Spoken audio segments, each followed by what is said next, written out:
Okay. Gotham's last stab. Batman at quarterback with only 30 seconds, no timeouts, down 6, and he threads the needle.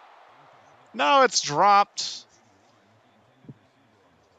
Batman resembling a young John Elway with the Denver Broncos going to 3 Super Bowls but without much help. And the defensive tackles have been hard to elude. That was Fat Bastard getting him that time. Last stab, 4th and 18. Fat Bastard gets him once again. Another sack. Batman unable to avoid them. They've been running design plays. They've been trying to stay out of these situations where it was just going to be drop back passing, but there was nothing else they could do in desperation mode. And Mandalore, looking real good at knocking off Gotham on the road today, is looking like a big contender for that #1 seed. As in a second, I'll tell you how it all went down.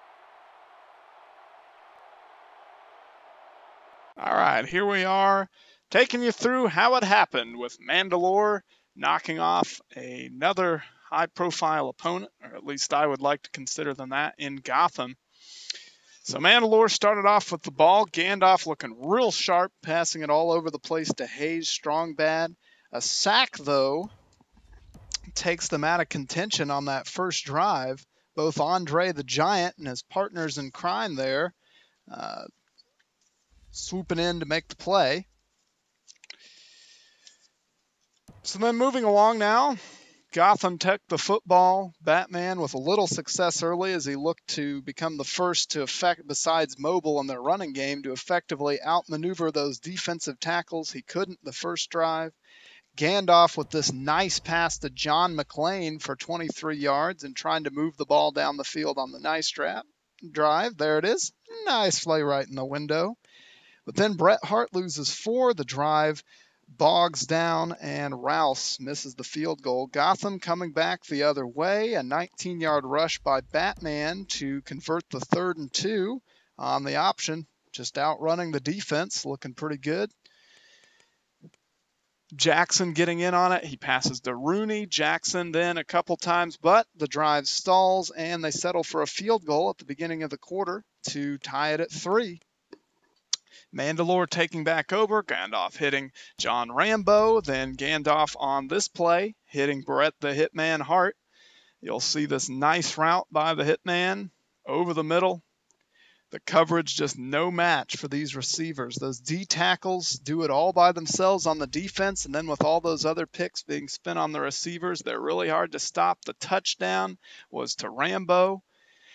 Gotham still couldn't figure out the defense. There were a couple highlights, but as usual, it's those sacks that set you back. Mandalore took over this 3rd down completion to Wilcox, number 81, who's been a big contributor with all the attention that the other receivers attract. A nice juke there, and he gets a lot of yards after the catch.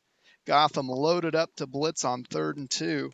That kept the drive alive. Paul Malone with a nice catch, Hart with another catch, and then a touchdown by Malone there.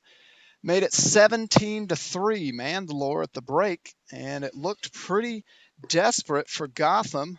Gotham did not want to give up on the run, though there were a couple nice passes from Batman to Lecter, and then he hit Bo Jackson for 23 yards on a pass to cut the lead to 17-10 Mandalore at that point.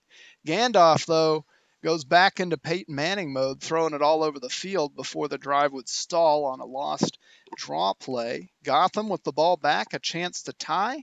They moved the ball down the field a little bit, but this key 3rd down play was swatted down by number 42 over the middle. So it's still 17-10 Mandalore at that point. Gandalf can't get it going. Gotham another chance to drive down the field and try to tie the score. A 3 and out. Mandalore takes over. Gandalf a couple nice passes as we entered the next quarter. Gandalf on this 3rd down, though, looking to extend the lead. A nice called blitz by the defensive coordinator. A cornerback blitz gets the sack. That forces a field goal that made it 20-10 Mandalore at that point. Gotham really needing to score. They still don't abandon the run. They move the ball down the field a bit. It's a long, protracted drive. Here's a 10-yard running play by Batman, just improvising, and he actually is able to outrun Jabba the Hutt. Hutt catches up with him, but not until after he gets the first down. That sustained the drive. 3 incomplete passes, though. They turn it over on downs. Still down 20-10. Hope seems lost. They use their timeouts. Mandalore plays it conservative, punts it back. Batman, he's got a timeouts. He's got to drive twice. Starts out with this little flip to Rouse, who takes it upfield for 33 yards. That's Rooney. And then he hits Rooney again on the touchdown. So they made quick work of the D when they had to, with quick passing before the DTs could get back there. And it's 20-17. Onside kick recovered by Mandalore. Mandalore, though, not able to run out the clock before they have to settle for a Rouse field goal. 23-17. The return, an incomplete pass, and then that gets you to the last few plays, which you saw. Batman was 11 for 20, 152 yards. He only had 18 yards rushing, though. Bo Jackson also struggled. Those defenders playing quite well. Gandalf, 20 for 29, 329 yards, 2 TDs. This could be the finest hour yet for a Mandalore team that, as Wes alluded to, may have some injury risk with the D tackles, but is quickly looking like the odds-on favorite to win it all.